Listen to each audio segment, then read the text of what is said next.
Adrian, touchdown Patriots. Sammy Kordoshevsky under and at the number 30. Beats another man, tight over the sideline, into the end zone. The Colts get an absolute gift, and they'll take it.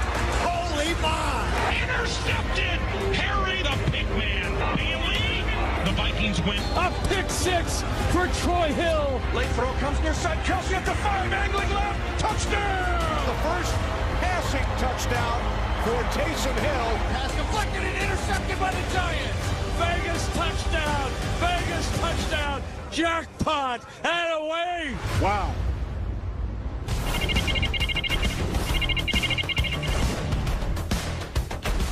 I tell you what, maybe it was me. When you looked at the Week 13 schedule on paper, it really wasn't that scintillating. That's why they play the games. What a Sunday it was. Welcome to a huge Monday edition of NFL Now on NFL Network from our newsroom in Los Angeles. I'm Andrew Siciliano. Hope you had a great weekend. We officially have 2 teams in.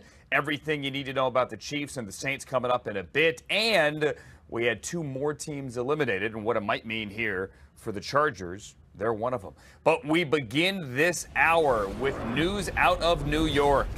This play right here evidently got Greg Williams fired. Although it wasn't only the Henry Ruggs touchdown with 5 seconds left that ripped the Jets' first victory out of their hands and gave the Raiders perhaps a playoff-saving win. But this was the final straw. Tom Pelissero had the news earlier this morning. Tom and Ian now with me. Ian Rappaport, gentlemen, hope you had a great weekend. Hello to you both. Adam Gase and Jets management had seen enough. Tom, they still have not won a game, but evidently they didn't realize that this is what Greg Williams does, which is bring the house in these kind of end-of-game situations. Well, Andrew, even for Greg Williams, this was, let's call it, an extreme call to go 0 blitz with 13 seconds to go and a 4-point lead, forcing an undrafted rookie cornerback Lamar Jackson to try to cover one of the fastest guys in the NFL, Henry Ruggs, one-on-one. It was not solely the call that led to today's decision for the Jets to fire defensive coordinator Greg Williams. It was also the fact that that call was so bizarre to the players. You had one of their locker room leaders like Marcus May saying publicly, we got to be in a better call. You've got to help us out. Let's go back to October, too. You remember when Greg Williams made a public statement that basically blamed the offense for how his defense was struggling. Even at that point, Adam Gase did not want to fire Greg Williams. He did not have plans to fire Greg Williams. He wanted to power through this thing.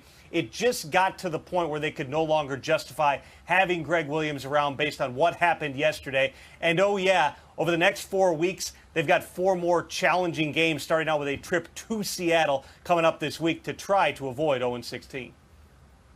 Yeah, and, of course, Tom, the irony of this entire thing is depending on where the Jets end up when the season's over, if they have the number 1 pick, this call, this mind-numbing call by Greg Williams will probably go down as one of the more important in Jets history. Not that anyone wants to acknowledge that now, but that's the reality. And then you look at the rest of the coaching staff. It really, guys, does not seem like Jets management, like Jets ownership wants to make a move. They would like to see Adam Gase and the rest of his coaches finish out the season. And as far as the possible reason why they would like these guys to finish the season, it's sort of like, what would be the point of firing everyone now? The season is what it is. They're going in the direction that they're going. You'd like 2 full years to evaluate everyone.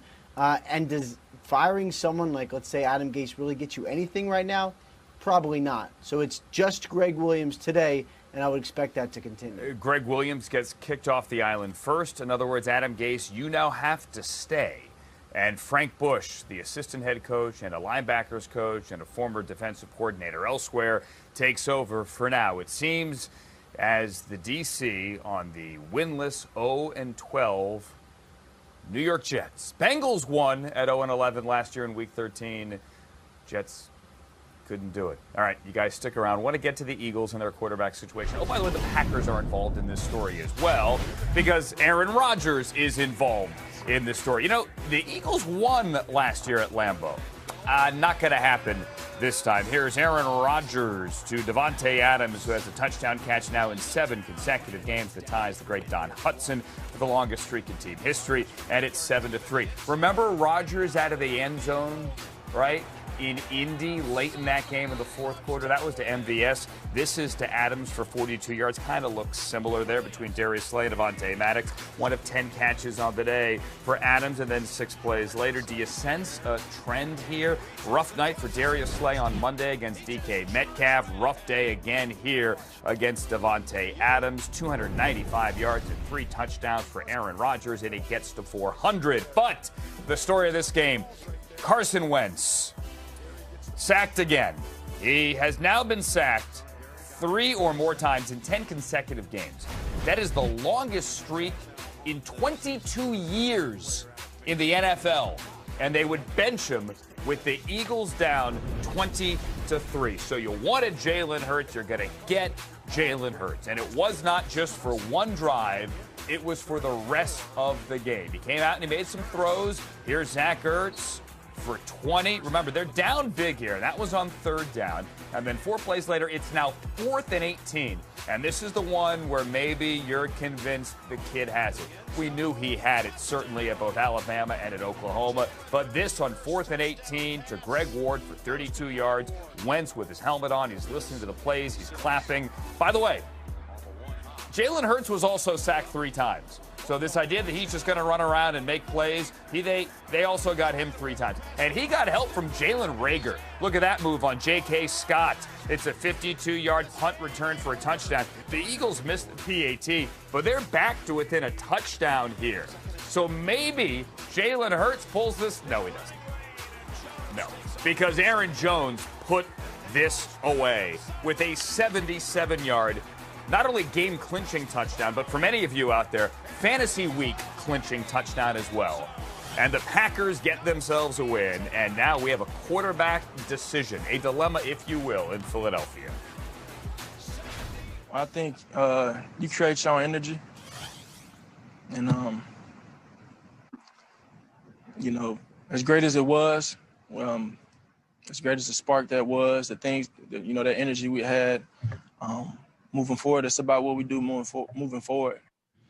Yeah, I mean, I didn't know what the plan was fully. I was just told he was going in for the next play and next series, so I didn't really know what was going on there. But obviously that's frustrating as a competitor, and just the personality that I have. You know, I want to be the guy out there, but you know, it is what it is, and you know, they made the call today, and at the end of the day, we lost. As a team, we lost, and that's what I think, for me, I'm most frustrated about.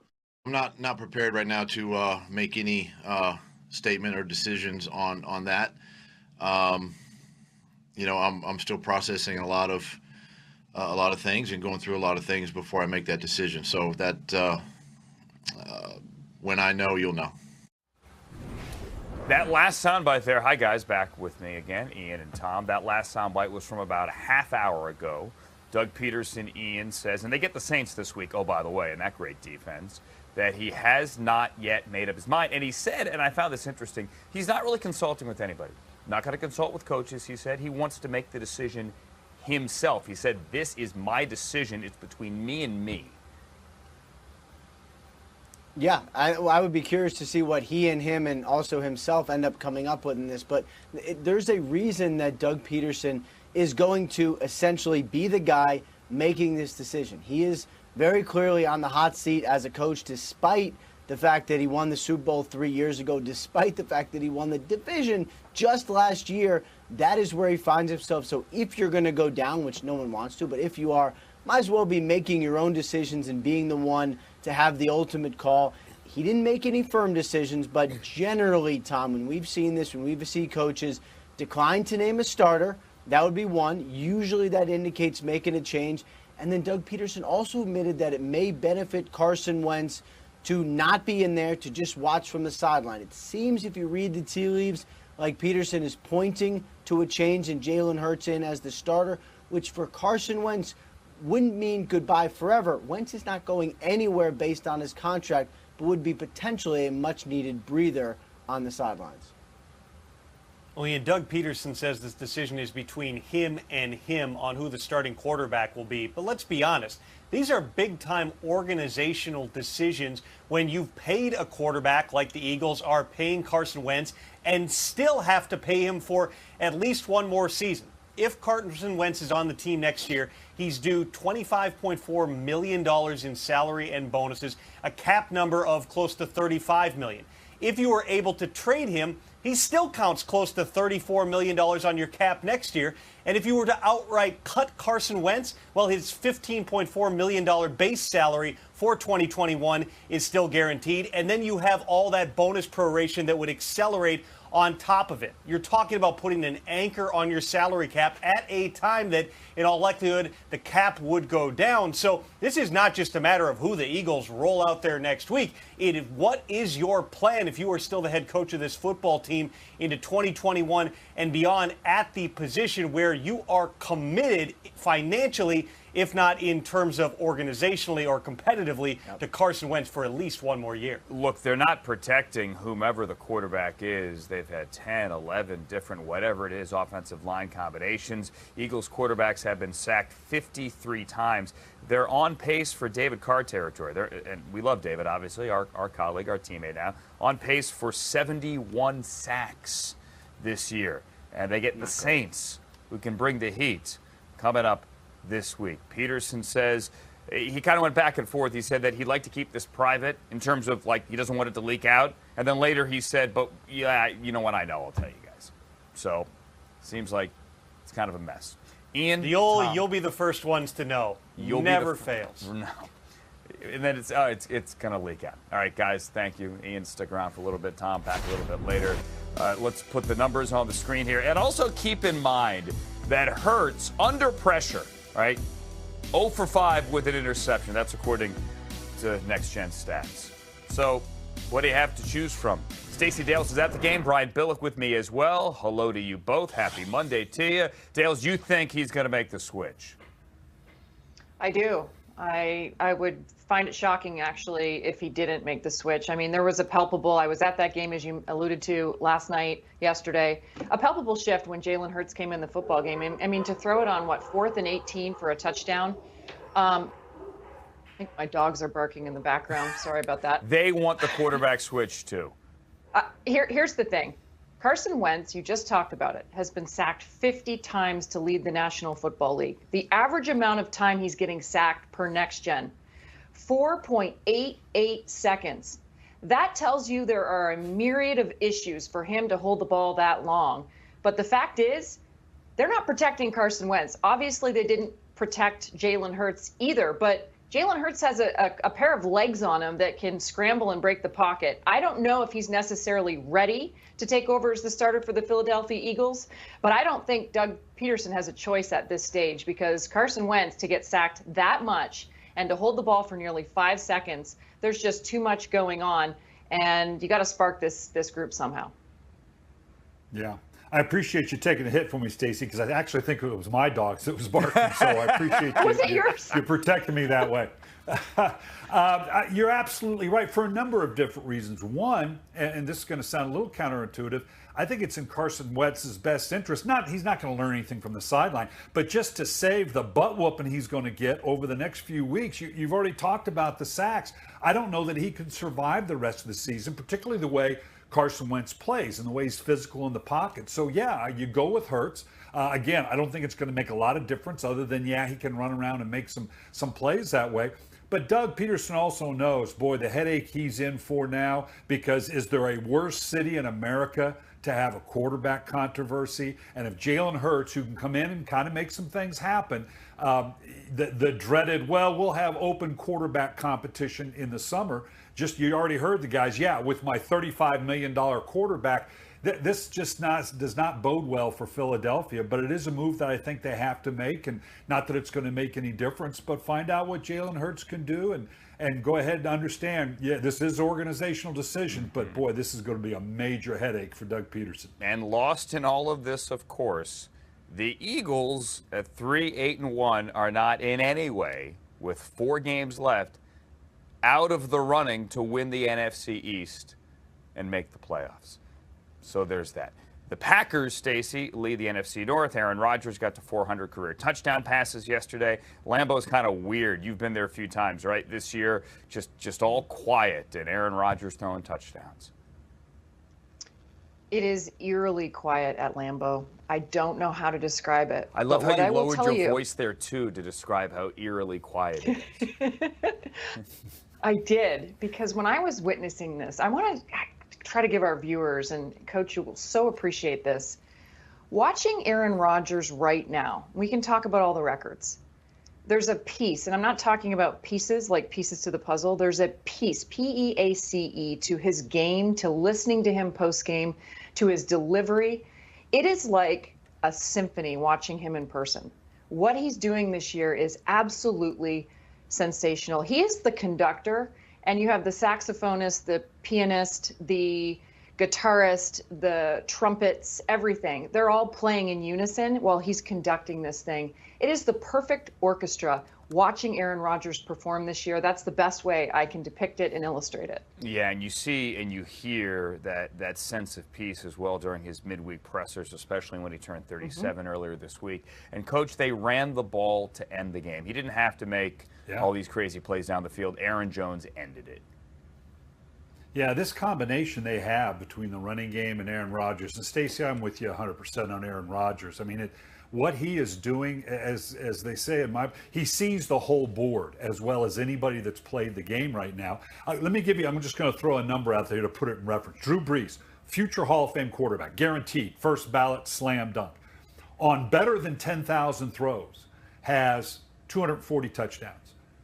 Aaron Rodgers has 400 touchdowns on a little over 6,000 throws in a career. I mean, just that reference frame shows you just how good this guy is. And now with the running game, clearly the tough thing going to be for them, the run defense has got to get better if they're really going to parlay this combination of what they're doing offensively. But Aaron Rodgers is playing as well as any quarterback we've ever seen. And you're exactly right. There is a calm about, I mean, that deep throw down the middle to Devontae Adams, like a fall-away jumper, could not have been more accurate if he had run down and handed it to him. It's phenomenal to watch. Do you guys watch Queen's Gambit when Elizabeth Harmon's staring at the ceiling and she could see the chess pieces kind of moving here, or like Russell Crowe in A Beautiful Mind where the numbers are floating off the chalkboard? That's kind of like, and maybe the score doesn't indicate it, but that's kind of like at times how Aaron Rodgers is operating on a football field. Coach, to your point. Stacey Dales, Brian Billick, thank you both. You want to jump in? Stacey, go. I just want to say this. For all the talk about the MVP conversation, I mean, the Green Bay Packers will argue. We have the MVP every single year, okay? There is no question. He plays at, we take for granted what Aaron Rodgers does, I think, personally, and they believe he's the MVP. And Devontae Adams said it. He's my MVP. They've scored 30 points plus without a turnover 8 times this year. That's pretty phenomenal. Thank you, Stacey. Thank you, Coach. Both back later. Packers, as of now, the number 2 seed in the NFC. The Ravens, as of now, the number 8 seed in the AFC. No, check that. The 9 seed, beg your pardon, in the AFC. And they're going to be on our air tomorrow. The Thursday night game from last week, it's still this week, is going to be the Tuesday game. Just follow me here. And Ian Rappaport says Lamar Jackson could and should be back here, Ian, from the COVID-19 reserve list, which is very good news for the Ravens. Very good news, and that is what the Ravens expect. And just based on the timing of this whole thing, that basically is the timetable here. 10 days, I believe, was yesterday, Sunday. No official transaction wire on Sunday. So as the Ravens believe they're going to set to have a walkthrough today, sort of glorified practice. I would not be surprised if Lamar Jackson was able to take part in that. Has not yet officially been announced that he is coming off the COVID-19 list, but certainly in advance of that huge game on Tuesday, that's the expectation. All right, so expect him back after RG3 started last week. RG3 now in injury reserve with a hamstring injury. Ian, back to the computer. Thank you, sir. And a friendly reminder that game is on our air. All right, yes, you're free to go. Cowboys-Ravens tomorrow. But before the game, we have NFL Game Day kickoff, a special 5:30 Eastern time. Let's call this Thursday Night Football on Tuesday. Does that work? NFL Game Day kickoff tomorrow, 5:30 Eastern time only, right here on the NFL Network. Coming up next, the Chiefs keep playing close games in the AFC West. The Chiefs keep winning in the AFC West and elsewhere. Sunday night in the Spotlight next. How about this one yesterday in Tennessee? This was a playoff preview here. Baker Mayfield and the Browns, Derrick Henry, Ryan Tannehill, and the Titans. Both teams would have been in if the playoffs started yesterday. And this was a one-sided affair. Actually, it was a tale of two halves. Here's a Donovan Peoples-Jones 75-yard touchdown. Cleveland got out to this huge early lead. Mayfield threw 4 touchdowns in the first half. First Browns quarterback to do that since Otto Graham in 51. Tennessee made a furious comeback, but in the end, Cleveland wins 41-35. We gotta finish better, and it starts with me 100%. There's no doubt about that. But it's tricky when you get up by that much of like staying aggressive or calling the dogs off type mentality of you want to run the ball to take the clock away. To give them less opportunities, but at the same time, you don't want to go away from what's working. So it's tricky, but we just have to make those plays. And obviously, if I hold on to the damn football, then it's not going to be close, as close as it should have been. Jane Slater was at that game with us live now on NFL Now. I said it could be a playoff preview. Actually, they are the 4 and 5 seeds. Tennessee's the 4, Cleveland's the 5. So this would be a first-round matchup right now. The Browns are winning. Everyone's excited. The Titans, though, have dropped 4 out of 7. So what was the real storyline? Browns good, Titans bad? Well, one of the biggest criticisms of the Browns heading into this one, Andrew, was, sure, they're 8-3, but their wins have come up against teams with losing records. They were 7-0 against teams with those losing records or winning records, losing records, rather. Let me get this together this morning, Andrew. And so for them to go on the road, to move away from what their identity is, and that's the run game, and to have Baker Mayfield be so efficient for a second week in a row, 115 passer rating, but it was the 4 touchdowns in that first half, I think that really stood out. Now, we knew that this Titans defense was a little suspect, but it was the way that they just kept their foot on the gas pedal. I mean, with Baker Mayfield, it was just, he had all the time in the world. And again, we were talking so much about Nick Chubb and Kareem Hunt ahead of this one, and that's not what this game was. And so I think it was an impressive performance for them for that. I think more importantly, this team just looked hungrier. And when I talked to their cornerback, Kevin Johnson, about that this week, I said, what is the secret sauce? You guys have a decimated defense, a first-year head coach in Kevin Stefanski. What is the secret? And he said, it is Stefanski. He's relatable, he's young, he's fresh, and they're following that vibe. But I would point out that if you look at the second half, we talked about that decimated defense heading into this game. They weren't able to do much against the Titans. The Titans rattled this one back, put 28 points on the board. This one got very close for Titans to make a comeback. But I do think that you have to put a little bit of respect on this Cleveland Browns team. Absolutely. They came out, they punched Tennessee in the mouth in a game in which almost no one thought that they had what it takes to go on the road and shut down Derrick Henry. They held him to only 60 yards, forced the first Derrick Henry fumble since Week 13 of last year, and it's a huge win now over both of the AFC South contenders because they had beaten the Colts last month as well. All right, what are the Titans for their side of things, Jane, saying after this one?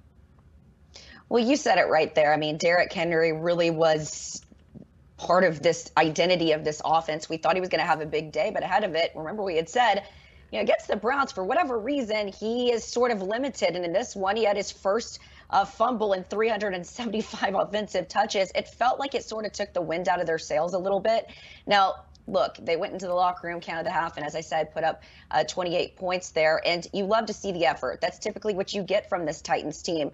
But this defense has been their Achilles heel this season, and it's something that they're going to have to fix. But you got the sense when you listen to these players postgame that they were literally going to put this one behind them and move forward. And it starts with their head coach, Mike Vrabel. Mike Vrabel was matter of fact. He said it was poor coaching. It was poor playing. They couldn't sustain drives, and this thing snowballed. So they've got to get that one figured out, because if you pop in the tape and figure out what the Browns did, this Titans team, you can really be effective against them. Maybe they'll get their confidence back this week, though, Andrew, as they face the Jacksonville Jaguars. That game on the road in Jacksonville, but the Jaguars gave the Vikings all they could handle yesterday. Yesterday was a fun one, Andrew. Yesterday was a lot more fun than I think a lot of people thought coming in. As I said, on paper, the schedule, you went, Then you're like, wow, these games are good.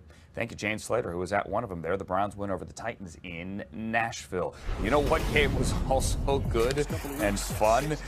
Derek Carr and the Raiders against the winless Jets. I mean, who would have known? But it's another East Coast trip for the Raiders. That's tough. This after playing so poorly last week in Atlanta. You know who didn't play poorly? Darren Waller. A career day for Darren Waller. He had a $123 and 2 touchdowns at the half. He finished with over 200 yards on the day. All right, tight game, fourth quarter. Let's go there. Raiders are up 3. Henry Ruggs fumbles. Javelin Guidry caused it. Marcus May picks it up. The Jets take over on the Raiders 44, and then 6 plays later, Ty Johnson, he was a 6th-round pick of the Lions last year. They waived him in October. And he gives the Jets the lead 28-24 over John Gruden and the Raiders. Raiders, though, get it back. Look at the clock here. March down the field. This is on 4th and 3. Incomplete to Nelson Aguilar. Jets take over on downs on their own 9-yard line. But the Raiders force the 3 and out, and they are going to get it back. Look at the clock. All right? This is 3rd down. This is Derek Carr to Henry Ruggs. Like, what in the world is going on? The Raiders brought the house. Henry Ruggs had a 2-turnover day, and he had a bad drop. But look at this. Against a rookie corner in Lamar Jackson. Like, oh, man. And by the way, they fired Greg Williams. You know that by now, right? They fired Greg Williams after that call. Everything is happening fast for me. The call came in, a lot of, things running through our minds and everything like that. So, we just played the call that the coaches called and we just got to execute, but you got to help us out at the same time, just being a better call at that spot. So there's no time. I mean, obviously, there's no time to you're not vetoing a call. But yeah, everything was just happening all quick and stuff like that. It's just a tough situation. Tough situation. Undrafted rookie corner, I should add, although very well respected coming out of school. Hi there, Kim Jones. They fired Greg Williams. They find another way to lose and make it interesting. Yeah, and firing Greg Williams is obviously the headline, Andrew, but a couple of things. Number one, that was Marcus May, a defensive captain, saying we have to have a better call there. Think about that.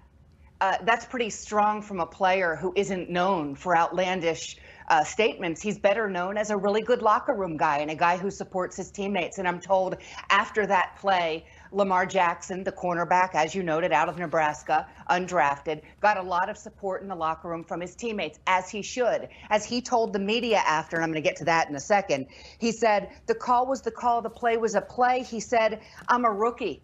I don't have any seniority to debate that call, and he doesn't. But he also had a choice, Andrew, whether to join Zoom or not afterwards. And I'm told that they did not have to ask him twice, that he knew that Lamar Jackson knew that was part of his responsibility in that moment to get on the media, on the Zoom call with the New York media and explain. And good for him knowing that.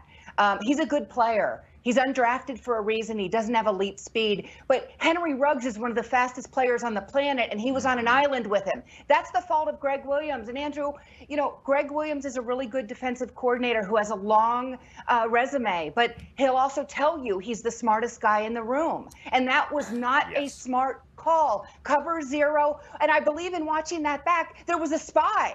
I mean, what are you doing? There was a spy on the field. I mean, one of the guys was dropping back like he was spying Derek Carr. It's incredible to think about what the thought process was there. I don't know if we'll hear it. Greg Williams fired, so obviously he won't be on Zoom with the other coordinators this Friday. But a lot of questions still to answer just from a football standpoint. And I'll leave you with this, and I'm not trying to be a bad guy here. The Jets players deserve to win because they're still playing hard for Adam Gase, and I don't think we should discount that. Big picture, thinking of the draft, thinking of years to come, yesterday might have been the result that most benefits the Jets franchise. I don't say that to be a bad guy. Of course not. I say that because I think that's fair, and I think it's obvious. And yeah, it is obvious, and deep down inside, every Jets fan, or overtly, they will say that. They'll say that out loud here. They go to 0-12. Greg Williams gets fired. As Joe Thomas, who played for Greg in Cleveland, pointed out on Twitter, and others have as well, Greg Williams does this. He's the only one who does this. He brings the house in these kind of end of game, end of half situations because, to your point, he often thinks that he is smarter than everyone else. Is how he's always played it. And if I may, Andrew, sorry, yes. In that spot, I truly believe he wanted to end that game with a sack of Derek Carr rather than ending that game in a less dramatic scenario. Which he did a couple of years ago in Denver when with the Browns, he ended it with a sack that time. No, Derek Carr ends it with a perfect jump pass of 40-some yards. Hats off to Derek Carr and Henry Ruggs for making the play as well, as much as we want to pound on the Jets for giving it up. Thank you, Kim Jones, who's coming back in a couple of seconds here to talk about the first place New York Giants. How about the first place Leonard Williams led New York Giants? Who saw that coming? Raise your hand. Put it down. You're lying. You saw in this game in Seattle yesterday, even Daniel Jones, who leads the team in rushing. Well, he did coming into the day. Wayne Gallman has now passed him. He can't go with the hamstring injury. Colt McCoy won a game as a starting quarterback for the first time since 2014. NFC East legend Alfred Morris caught that touchdown. In the end, it was the Giants' defense that did it, everybody. The Giants' defense held Russell Wilson under 300 yards. The Giants win 17-12. Colt McCoy threw for only $105. It doesn't matter. They lead the NFC East at 5-7. They now have won 4 games in a row. Kim Jones, that defense is legit. I don't think I ever thought I would say this. Nobody wants to play the Giants right now. That's probably true, Andrew. In fact, the Seahawks would play them if the playoffs started today. And I hate that phrase, the playoffs don't start today. But to Andrew's point, you're right. I don't think the Seahawks want to play them again right now. And listen, we could spend an hour and a half quibbling about Seattle's approach. But yesterday ended up being a signature win for Joe Judge very early in his Giants tenure. And his 2 most important skill players on offense were Colt McCoy and Wayne Gallman, not necessarily in that order. So this is a signature win for a program that has not had any of those over the last few years. I'll leave you with this, Andrew Siciliano. John Mara, Giants owner, wanted to see progress this season. I'm not speaking for ownership, but I will surmise John Mara is seeing probably more than he expected, and I have to believe he's delighted, especially with a win like yesterday's. That's Absolutely. big. That's big because John will tell us when he's not happy. A legit progress, and Joe Judge this morning said Daniel Jones has a chance, potentially, to play this week against the Cardinals. Thank you, Kim Jones. Big win for the Giants, and a big loss as well for the Seahawks. The Rams are now, thanks to the tiebreaker, they beat the Seahawks head-to-head and division record. Everyone's 2-2. The Rams are now atop the NFC West. The 49ers play tonight 5-6. The Seahawks, they're sitting here 8-4. And Brian Billick, hi there. You think the Seahawks were exposed a bit in this one? A little bit, because remember, this was at home against a Giant team that all but having played better of late. But the big thing to me was the way the Giants ran on the Seattle Seahawks. They have 190 yards.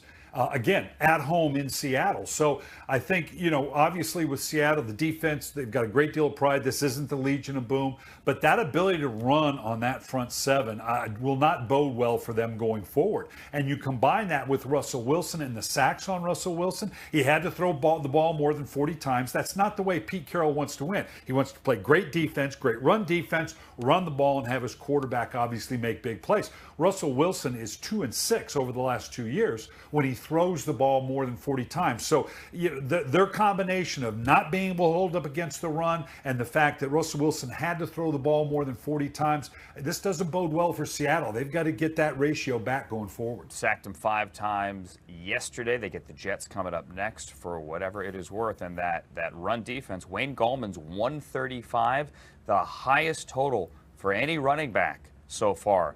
Week 13, so they couldn't stop Wayne Gallman. Thank you, Brian Billick, who's back a little bit later in our second hour. Also coming up in our second hour, we have live reports from both Pittsburgh and from Glendale, because I said Gallman's 135 is the best. We still have 3 more games in Week 13, including 2 tonight. Jalen Hurts has come in for the first time. For Aaron Rodgers, his 400th career touchdown pass, 77 yards for the dagger, Aaron Jones. throws. Gesicki touchdown. Touchdown. And Mayfield is dropping dimes. Trubisky hit. The ball is free. The Lions say they've got it. Peterson left side. Touchdown, Detroit Lions. It's clock. Picked up by the Patriots. Touchdown, Patriots. Sammy Kornoshevsky under it at the number 30. Beats another man. Tight up to the sideline. Into the end zone. Colts get an absolute gift, and they'll take it. Holy my. Intercepted. Harry the Pigman. Bailey. The Vikings win. A pick six for Troy Hill. Late throw comes near side. Kelsey at the 5, angling left. Touchdown. The first passing touchdown for Taysom Hill. Pass deflected and intercepted by the Giants. Vegas touchdown. Vegas touchdown. Jackpot and away. Wow.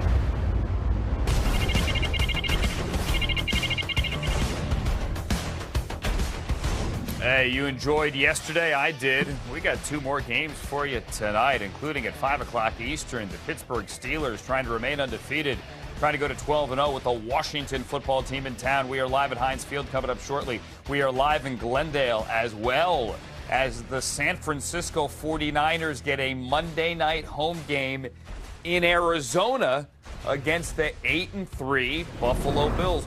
But wait, there's also a game tomorrow. We'll tell you about that one as well between the Ravens and the Cowboys. Welcome to Hour 2 here on a big Monday on NFL Now. From our newsroom in Los Angeles, I'm Andrew Siciliano. We'll also tell you about the 2 teams that made the playoffs yesterday, the Saints and the Chiefs. We officially have 2 of the now 14 playoff slots taken. Okay, this is the time of the year where you come in on Monday morning and think you might have news or some news about coaching, like maybe here in Los Angeles where the Chargers just found, I hate to say a new way to lose yesterday, but they took one of their worst losses in franchise history. 45-point loss. It wasn't that it was 45, it's how they lost, with giving up a special teams touchdown, a punt return to Gunnar Olszewski, and giving up a touchdown off a blocked field goal, and lining up for 5 punts, and on 3 of those 5, having the wrong number of men on the field. A couple of weeks ago, Anthony Lynn fired his special teams coach, and many, hi Ian Rappaport, Tom Pelissero, thought that today Anthony Lynn would also be fired. Ian, you say that today that is not going to happen. No coaching change is imminent for the Los Angeles Chargers. In fact, from what I understand, talking to sources involved in the situation, the preference from the Chargers is to make a decision not now, but at the end of the season, just have a full body of work to evaluate Anthony Lynn and his staff. Not necessarily saying that a change is coming or that one is not coming. They want the entire picture to evaluate first. And you look at Anthony Lynn's record. He led the team to a 12-4 record a couple years back, best in the AFC. Obviously, the last couple years have been struggles. Some of the in-game, end-game situations have not gone in the Chargers' way, have not been pretty. And, of course, yesterday you mentioned several of the special teams gaffes. He is also a widely respected person inside the organization. They think he is a very good coach, so they want to wait till they make a decision till several more weeks to go. Let's make something clear here. People love Anthony Lynn, all right? No one wants to see Anthony Lynn fired here. You say Ian, well respected. That's even a bit of an understatement here. But his teams just find new and creative ways to lose every week, it seems. And yesterday was embarrassing. His words, not mine. Also embarrassing, Tom, a lot of people think, was the fact that the Jets gave up that long touchdown to Henry Ruggs to drop to 0-12. And today, Greg Williams paid the price for that. Jets firing Greg Williams as their defensive coordinator, Andrew, one day after that bizarre call, a 0 blitz, leaving an undrafted rookie cornerback, Lamar Jackson, one-on-one against one of the fastest players in the NFL, Henry Ruggs, who catches that bomb, gets the Raiders a win, and deprives the Jets of their first victory of the season. Now, we know that there had been tension surrounding Greg Williams going all the way back to mid-October when he made some comments publicly that, in essence, blamed Adam Gase's offense for some of the struggles of Williams' defense. Well, Adam Gase did not want to fire Greg Williams. He did not plan to fire Greg Williams. He wanted to push through that at a time that certainly everybody is in a tenuous spot with the New York Jets. But when you not only make that call, but have a veteran locker room leader like Marcus May coming out publicly and saying, we've got to be in a better call, you've got to help us out. It just got to the point that Greg Williams could no longer be in Jets headquarters. Yeah, that's exactly right. And really, Tom, the fact that it did not work out between Greg Williams and Adam Gase is not exactly a surprise. Go back a couple years to when Gase was hired. He was fine with Greg Williams, don't get me wrong, but this is something certainly the general manager, Mike McHagnon at the time, pushed for and seemed to want. When a head coach doesn't pick his staff, rarely does it end well. And, you know, there were moments where it was okay, but obviously this year, especially the last month and a half or so, it was not in a good place. And Greg Williams called at the end of the game to lose the game in unbelievable fashion, really encapsulated things perfectly. And from what I understand, as far as the rest of the coaching staff for the Jets goes, didn't sound like they want to make any decisions till the end of the season. So Frank Bush has taken over here. The Jets just moments ago, before we came on the air here at 2 o'clock Eastern time, did make that official. Greg Williams is out, and the Jets get ready for the Seahawks now.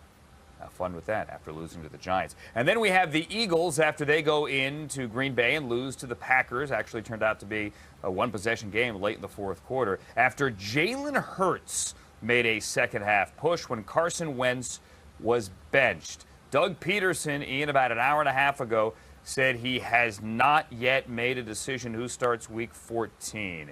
I'd kind of be surprised if it's not Hurts here. Am I crazy? You are crazy, but nothing to do with this Eagles situation. I set you up for that. Hold on. I would have been disappointed if you didn't take that. I set you up for that. Just throwing the alley-oop. I'm not sure you can get to the rim, but I would have been disappointed if you did not dunk that. No. Don't turn this on me. You're the weird one. Andrew just make a short joke about Ian? This is a momentous day. Yeah. Hey, we got to pick on people our own size. No, we're going to turn this on Andrew now. No. So anyway, as far as the Eagles and Doug Peterson go, I'm sensing at least that you're heading in the right direction here. Usually when the starter is going to stay the same, the head coach just says so. It's not unprecedented to keep Carson, but generally saying he has not made a decision on changing the starter. Usually that means you're at least looking very, very hard at a change. In the same press conference, Doug Peterson, Tom, also acknowledged that it would probably benefit everyone to have Carson Wentz watching from the sideline, all of which kind of paves the way for a potential spark from Jalen Hurts. The other thing is, Carson is not going anywhere. They really cannot cut him after the season, or else they get a $60 million charge as far as the salary cap goes. They have to make this work. It just seems like they may be leaning toward a direction of a little break for Carson. Ian, these are big-time organizational decisions. As much as Doug Peterson said that this call is between him and him, or me and me, as Doug said it, you have to go to the highest levels of the organization when you have a financial commitment like they have made to Carson Wentz. His $15.4 million base salary for 2021 is fully guaranteed, and his 2022 salary becomes fully vested if he is still on the roster come March. As you said, Ian, there are cap implications here, depending whether or not they potentially could trade Carson Wentz. Would they even release Carson Wentz? None of it is ideal. At the time they gave this extension, they believed Carson Wentz was going to be their quarterback of the future. Now with questions surrounding that, there aren't a ton of good options. All that has to factor into how you proceed here over the next week. All right, so a decision looming here as the Eagles get ready for the Saints. The Panthers are coming back, meantime, from a bye. They're getting ready for the Broncos here. Had a bit of a COVID scare in the building, so they're not actually in the building today, Ian. But what do we know about Christian McCaffrey?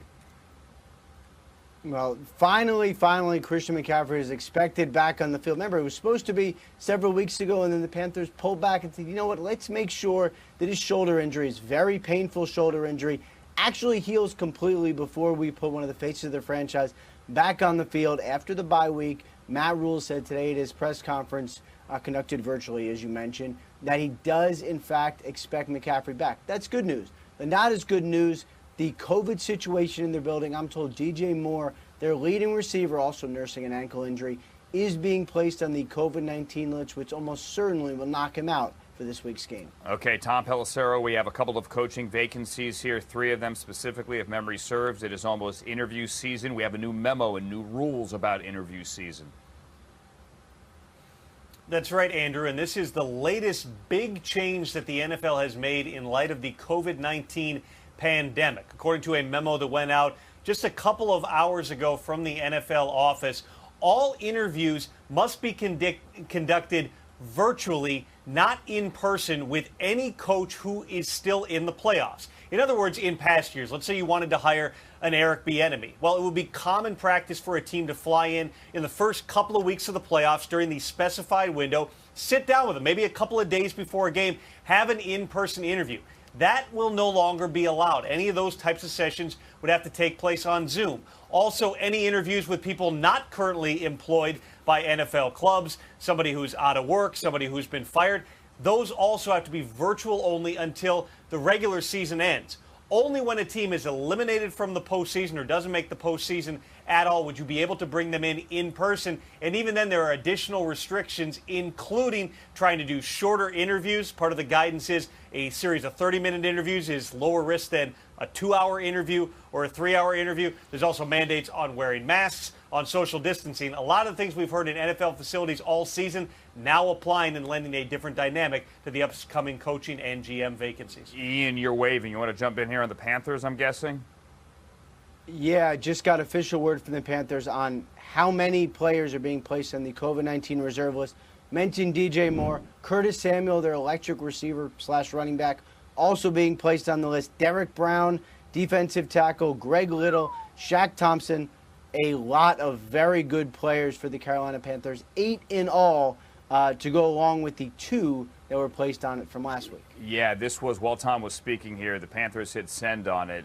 This is a long list here. Coming off a bye, the Panthers just put 8 guys on the COVID-19 reserve list. Doesn't mean you've tested positive. It means you might be a close contact to somebody that was a positive or some kind of exposure here. But DJ Moore, Curtis Samuel, Derek Brown, Shaq Thompson, we'll keep an eye on this one, certainly, as they get ready to get back potentially here and play Week 14 against the Broncos. Ian Rappaport, Tom Pelissero, thank you both. I mentioned here at the top of the hour the 2 teams made the playoffs yesterday. One of them, the Taysom Hill-led New Orleans Saints. They were the first team to get in by winning their 9th consecutive. The narrative had been Taysom Hill had never thrown a touchdown pass. 57 career attempts without a touchdown pass. Well, he not only threw 1, he threw 2 yesterday. That one to Traquan Smith, and this one here to Jared Cook. 10 of 12. Taysom Hill was 10 of 12 on 3rd down yesterday. Maybe he is really a quarterback. Go to the 4th quarter here. Hill can also help the other team. You know, he can extend plays, and he can also fumble here. That's his 4th lost fumble of the season, and Deion Jones is going to pick it up, and the Falcons are going to march down the other way, and Matt Ryan's going to make him pay. Russell Gage with this. First touchdown allowed by the Saints defense in 43 possessions. The Saints would then punt, okay? So the Falcons get it back. Look at the clock here, under 2 to go on 3rd and 2. Todd Gurley's going the wrong way. Demario Davis, huge stop there. Gurley had a rough day, only 16 yards on the ground. So now it's 4th down. Ryan, end zone. Julio, one hand. No, it's over, right? No, it isn't. It is not over because Taysom Hill's going to fumble the ball backwards. Now, it went out of bounds, okay? The Saints would eventually have to punt, and Matt Ryan has one more shot, everybody. Say your prayers. Nope. Didn't work. Taysom Hill and the New Orleans Saints, everybody, have won 9 in a row. Well, he's won 3 of them, and they are in the playoffs.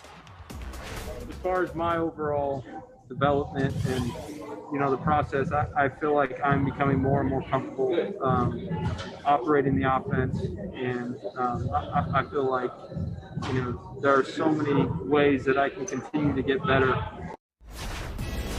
Yeah, Taysom Hill is proving he could win a little bit, and the Saints, I think, and this is key here, are proving that they could win without their Hall of Fame quarterback. 5-0 last year with Teddy Bridgewater, 3-0 this year with Taysom Hill. They are the 1 seed in the NFC. Brian Billick back with me now on NFL Now. Taysom's kind of proven he can do it, huh? Yeah, you could sense almost the glee in Sean Payton's voice, recognizing that he has the #1 team in the NFC without his starting future Hall of Fame quarterback, and that he doesn't have to worry about his quarterback position maybe when Drew decides to move on. This was a legitimate game for Taysom Hill. You know, you talk about 37 throws, 27 to 37, better than 70%, was brilliant on third down, 11 to 13.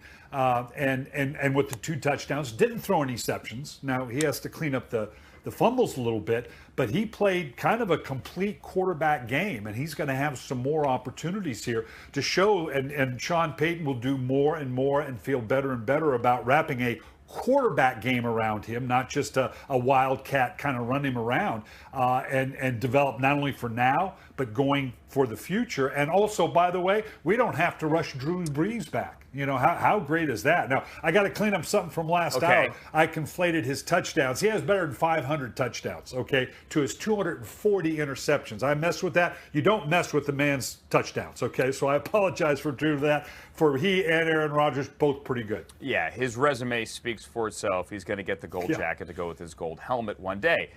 But what do you do now? I mean, you said you don't have to rush him back. This offense looks pretty good with this other guy.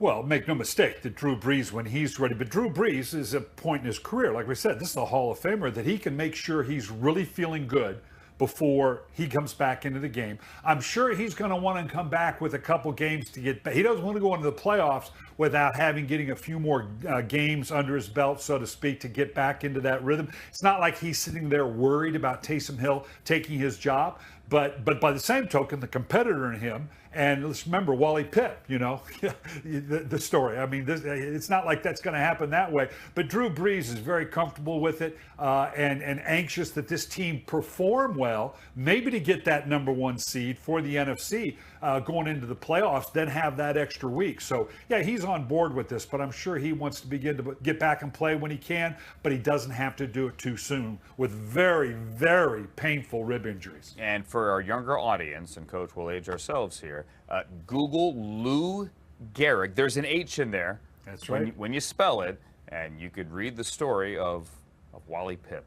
Wally Pipp. Brian Billick's coming right back with us, by the way, with more insight as we continue here on Hour 2 of NFL Now. Like, what should they do in Philadelphia? Jalen Hurts or Carson Wentz? Here's the news out of Carolina that just broke. 8 Panthers were just placed on the COVID-19 reserve list, included in there Curtis Samuel, who is said to be a close contact, Ian Rappaport says, of DJ Moore. DJ Moore tested positive. And 8 guys in total on that list. Also Shaq Thompson, also Derek Brown on the defensive side of the ball. Panthers are coming off a bye. They get the Broncos. That is a 1 o'clock kick. An early game scheduled for Sunday now, Week 14. It is a story to keep an eye on, certainly, as we can continue. Let's do that here by going back to a game from Sunday. Aaron Rodgers and the Green Bay Packers among the elite in the NFC. The Eagles still somehow in it in the NFC East. And this story about Rodgers and Devontae Adams. What a day he had. 10 catches for $121 and 2 touchdowns. There was 1, and here was 2. Aaron Rodgers has 400 career touchdown passes. He's the fastest to get there in NFL history. Only 193 games, and they had a moment. I think they shared a moment there. Carson Wentz did not have many good moments in this one. So just put the sacks in perspective here. He has been sacked, Wentz has, 3 or more times in 10 consecutive games. All right, he's on pace for 67 sacks. That 10 consecutive with 3 or more is the longest NFL streak in 22 years. And eventually Carson Wentz would be benched. They're down 3 scores, and you bring in Jalen Hurts. You wanted Jalen Hurts. You are going to get Jalen Hurts. And you're going to get a 4th and 18 throw on the run. The former college quarterback, Greg Ward. And the Eagles get it to 23-10. Wentz has the helmet on. He's listening to the play calls. He's applauding as well he should. Good teammate. After a Jalen Reagor punt return touchdown, this is a 1-score game with 2:45 to go. Aaron Jones is going to end it. And he's going to win you your fantasy league as well. At least he won my league. Bags of soup, big win. 30-16. Packers over the Eagles. Huge win for them, and now a huge decision for Doug Peterson. I'm not prepared right now to make any statement or decisions on that. You know, I'm still processing a lot of things and going through a lot of things before I make that decision. So that when I know, you'll know. Sure. I'm not asking what the decision is, but what goes into that decision. I would like to keep those private, so that's just between me and me. Hi, Bucky Brooks. Reminds me of the Biz Marquee classic, Me Versus Me. Biz Marquee, big NFL Network fan. Totally different story. Bucky, going back to your podcast last week, you and DJ were talking about how you can't figure out what this offense is. Like a lot of cooks in the kitchen here. Is it West Coast? I go, what is it? Did Doug and this staff do everything they could have done before they pulled the plug yesterday on Carson Wentz? Actually, I think they have. I think they've really tried to shield the franchise quarterback from criticism. They've tried to give him every opportunity to play his way out of the slump. And I think when you're the coach and you have a franchise quarterback that's making the money that Carson Wentz is making, you want to exhaust all of your options before you pull the plug. And so what they did is they changed the play caller. Press Taylor had called some of the plays. They changed some of the pieces around Carson Wentz. We saw Alshon Jeffrey return to the lineup. Jalen Reagor back in the lineup. They've changed tempos. They try to play fast at times. They try to do different tactics to get them going. And finally, you're Doug Peterson. You begin to lose your credibility in front of your team if you stand in front of your team and you're always saying the best players play, and the team looks at the quarterback and they know he's not playing well, but yet he gets the ball every week. He had to pull the plug and give the young guy, Jalen Hurts, an opportunity to play. And Carson Wentz has to sit back, refocus, recharge, and then have an opportunity to revisit the opportunity to be the starting quarterback. Should this be permanent? You think Hurts has to play this week, start this week against the Saints?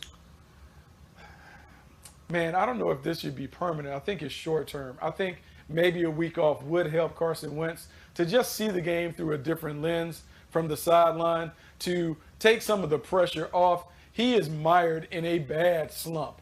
And sometimes when you're in a slump, you tend to think that I'm going to work harder, I'm going to put more hours in, I'm going to do more.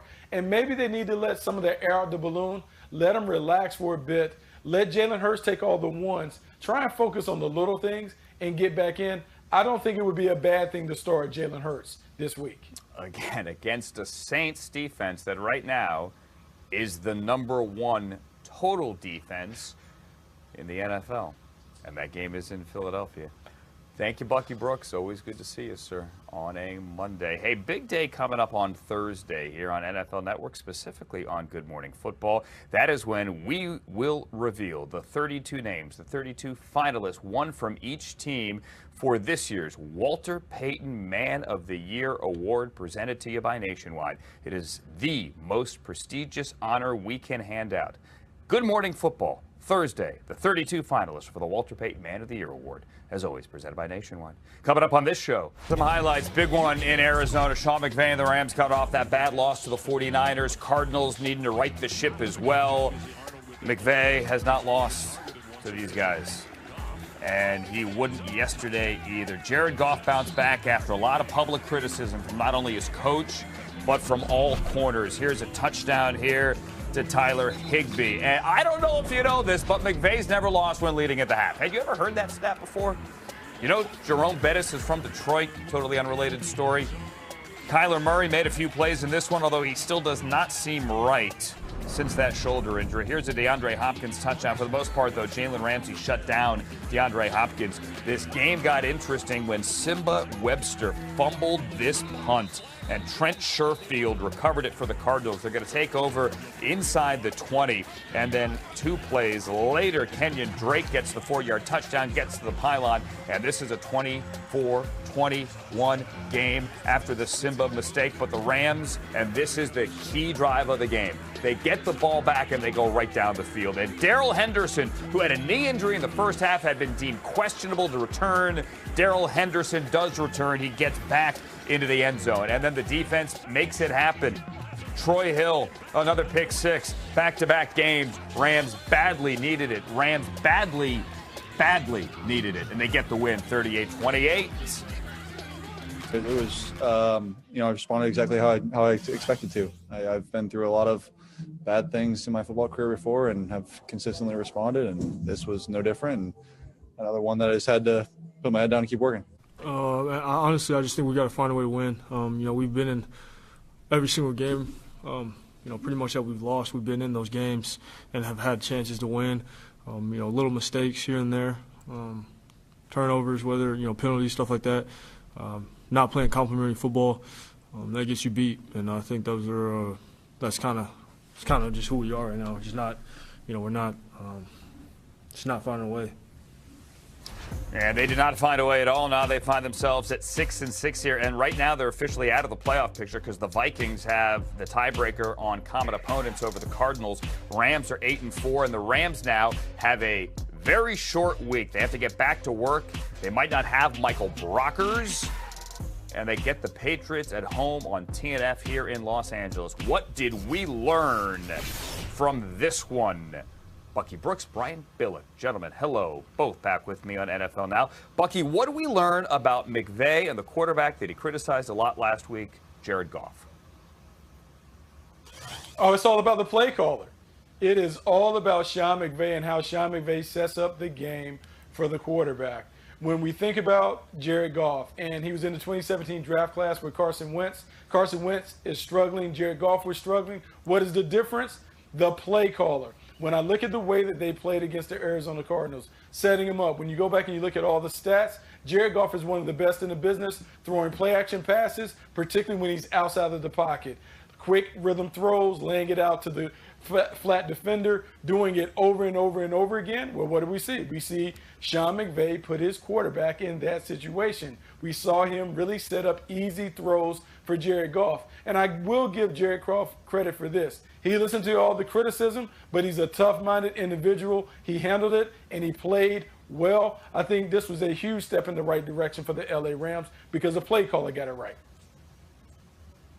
Yeah, we also learned what we've learned over the last couple of weeks, particularly last week with this Arizona team versus the Patriots, that if you limit Kyler Murray to 5 or fewer runs, in other words, you keep him in that pocket, you slow rush, make him beat you from the pocket, and then double, sometimes triple DeAndre Hopkins, that this team's going to struggle. They're 0-11-1 when Kyler Murray does not run for better than 40 yards, does not have better than 5 carries in the game. So that's going to be what they're going to face going forward.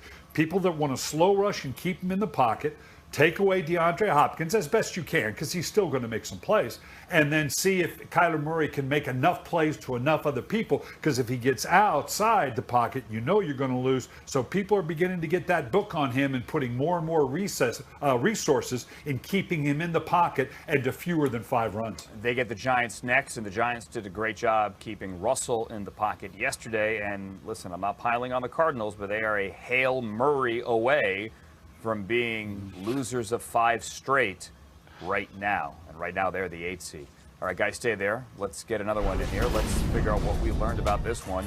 A playoff preview. And because the Browns went into Tennessee and beat up on the Titans, this would be a game right now, opening weekend, wild card weekend in the AFC playoffs. Baker Mayfield threw 4 first-half touchdowns. This one was in 13 personnel to a 6th-round rookie who made a double move with only 2 guys in the route. Donovan Peoples-Jones, the 75-yard touchdown. And here's one as well to Hollywood Higgins, Rashard Higgins. Huge win for the Browns. They went on the road and they kind of proved that, you know what, they can beat good teams. Coach, what do we learn about Baker and the Browns? Did I steal your thunder there? No, not at all. And that was the challenge because they didn't. I said last week, they wouldn't go in the BCS because they didn't have a quality win beyond Indianapolis. Well, they do now against Tennessee. And we learned that Baker Mayfield, maybe he's truly beginning to grow up. This formula of a little over 30 throws, they run the ball well, not throwing interceptions. I loved what he said after the game because maturity and understanding how he needs to conduct himself as a quarterback to win. When he said, you know what, I've gotten to the point where I realize if I think I'm going to do something stupid, I don't. Well, that's pretty good. I mean, that's a jump for him, and it's showing an understanding and maturity that, yes, we can run the ball pretty good. Our defense, the way they stopped Derrick Henry, I can still make these aggressive big plays, but I don't have to force the ball in when it's not there, particularly when we're in control of the game. This might have been a sea change for Baker Mayfield and the Cleveland Browns. You know, Coach, you talk about the Cleveland Browns. I want to focus on the Tennessee Titans, and I'm beginning to worry about the Tennessee Titans defensively. They don't have a pass rush. Their inability to make the quarterback uncomfortable is problematic. Baker Mayfield had 33 dropbacks. He was only pressured on one of those dropbacks. We know in this league, if you give quarterbacks time, the quarterback play is too good. So many quarterbacks in this league will slice and dice you apart. For the Tennessee Titans to be real contenders in the AFC, they better find a way to pressure the passer. They need to find a pass rush, and they need to find it quickly. I love how Baker Mayfield, Coach, to your point, is quoting Dwight K. Schrute after the game. He was more, however, yesterday than an assistant to the regional manager. Thank you, Coach. Thank you, Bucky. What did we learn? We learned a lot. Coming up next, what are we going to learn about the Steelers tonight? Do they remain undefeated, or can Alex Smith pull the stunner for the Washington team? Live, Heinz Field, Monday Night Football next. And Monday Night Preview here in Aditi Kinkhabwala are the only remaining undefeated team in the National Football League. Hi, Aditi. Everywhere, though, I walk around in my neighborhood, I have people ask me from a socially distanced, safe distance of 6 feet, like, come on, really? They're not that good? I say, yes, I think they are. They're 11-0.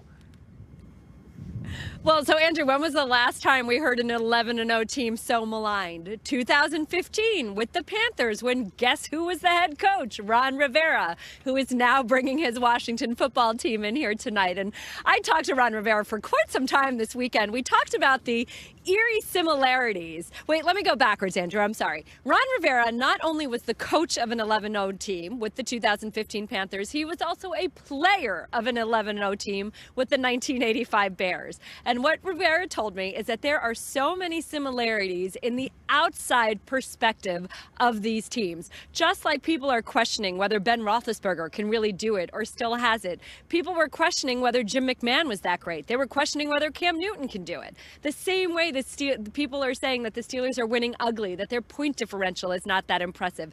That's what they were saying about the Panthers in 2015. So here's what Ron Rivera said. This is a really, really good football team. He, in fact, said to me he thinks that this Steelers team is as good as those Patriots teams that were winning multiple Super Bowls. He said this is as good of a football team as we've seen in the NFL in quite some time. And here's what he said. When you cannot play your best and still win, then you're playing pretty good. He said when you can blow somebody out and still see that you've left so much on the table, then you're playing really well. And he said the way that he sees it, this Steelers team has won some really big games under some arduous circumstances. And he also believes in what Mike Tomlin says, that the Steelers get everybody's best game.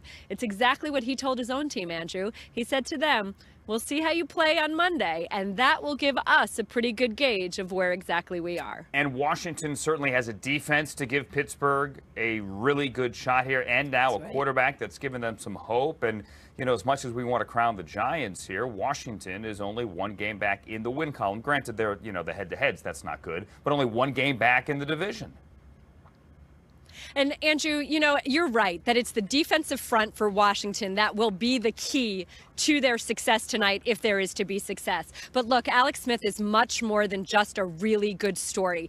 Ron Rivera told me that since he made that switch, the whole entire team has been imbued with a different confidence, and it's really accelerated the development and growth of the younger players. He said when they had to learn with Dwayne Haskins, then everybody was learning together. Right now, the way he put it, if you know to run a certain route, Alex Smith is going to have the ball exactly where it's supposed to be. That has changed the way that this team can grow. And certainly Rivera said he's seeing a lot more confidence in this team right now than he was even a month ago. Okay, this is a good one. 5 p.m. Eastern time today. It's a Fox Game regional game. Check your local listings. Aditi Kinkhabwala, thank you, live there in Heinz Field. It is the first of two. The second game is the regularly scheduled game, except it's not really regular because it's in Glendale and it's a 49ers home game. It's the Bills, it's the Niners. They have relocated to Arizona for a couple of weeks now, at least Omar Ruiz, because of restrictions for COVID-19 in Santa Clara, California, where they call home. How are things going? Hi, Andrew. It's the Glendale, Arizona, San Francisco 49ers of Santa Clara. You mentioned the COVID protocols in Santa Clara County, why they've moved here on Wednesday. Now, some of the players and coaching staff looking for places to live here for their temporary stay. They're approaching it week by week. Kyle Shanahan wanted his team to approach this particular week like one of those stays that they have on the East Coast when they play and stay there between games, like they did at the Greenbrier earlier this season, like they've done in Youngstown and Florida in years past. It's all part of the no excuses mentality of this football team. Obviously, they've been hurt by so many injuries this season. Now the displacement, but they've played their way to 5-6 in the thick of the NFC wild card picture. Shanahan getting his team back healthy at the right time. They've played just 2 games the past 32 days. They're going to have Deebo Samuel, Raheem Mostert, Brandon Ayuk now tonight in the same lineup for the first time since week 6. Meanwhile, Robert Saleh's defense ranked 6th in the league. He told me that this unit that he's coaching here in 2020 plays harder than any team he's ever coached, saying something consider he used to coach with the Legion of Boom, hoping to prove that here tonight on Monday Night Football. And he'll have his hands full, no doubt, with Josh Allen and Stephon Diggs and that whole crew as they now have to come back to the building where just a couple of weeks ago they could have had another win, but that whole, DeAndre Hopkins, Hail Murray thing happened. You know, when they left here, Andrew, they were thinking, golly, good thing we don't have to play here again until 2028. Instead, it is their very next road game. I was speaking with General Manager Brandon Beane earlier this week. He said, yeah, it's returning to the scene of the crime. They're hoping to exercise some ghosts tonight. But really speaking about the maturity of this team, remember, they had a bye after that Hail Murray, and they had to hear about that for 2 straight weeks. Obviously came out and beat the Chargers at home last week. And we're going to get to know the Buffalo Bills and that maturity here the next 4 weeks as this spotlight will grow intensely on this football team. They're going to be playing under the national spotlight a couple Monday night games here, including tonight, Sunday Night Football next week, and a Saturday game right here on NFL Network in a couple weeks. And what being said is this team really is focused on winning the division. We know that they've been to the playoffs 2 of the last 3 years, but they're looking to get a home playoff game for the first time since 1996, Jim Kelly's final game as a Bill. There may not be fans in the stands, but we know what sort of home field advantage Buffalo can provide in January. This is a team that obviously has familiarity in the playoffs, but they don't want to just get there this year, actually want to do damage, hoping that starts this run here in December tonight. All right, as it's a very odd one there in Arizona with the Niners as the home team. Omar Ruiz will be there. Thank you, sir. And oh, by the way, there's also a game on Tuesday. Coming up, any and everything that you need to know about the Cowboys and potentially Lamar Jackson's Ravens. That's next.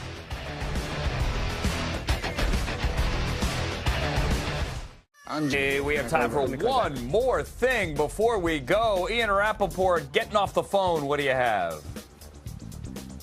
I am off the phone. I know. Anyway, according to the Associated Press, someone broke into Tom Brady's mansion in Brookline and sat on the couch for a while and then was arrested. You shouldn't do that. Don't go into people's houses and sit on the couch. That's all he did is just sit on the couch? Don't do that. Wow. Yeah, don't do that. It's like a weird David Lynch movie. Tom? Colts offensive lineman LaRaven Clark suffered what the team believes to be a torn Achilles yesterday. Clark was carted off the field. That means now with Anthony Costanzo dealing with a knee injury, they're down to their 3rd option on Phillip Rivers' blind side. Yikes. And the Titans lost yesterday. It also was pretty ugly. They turned the ball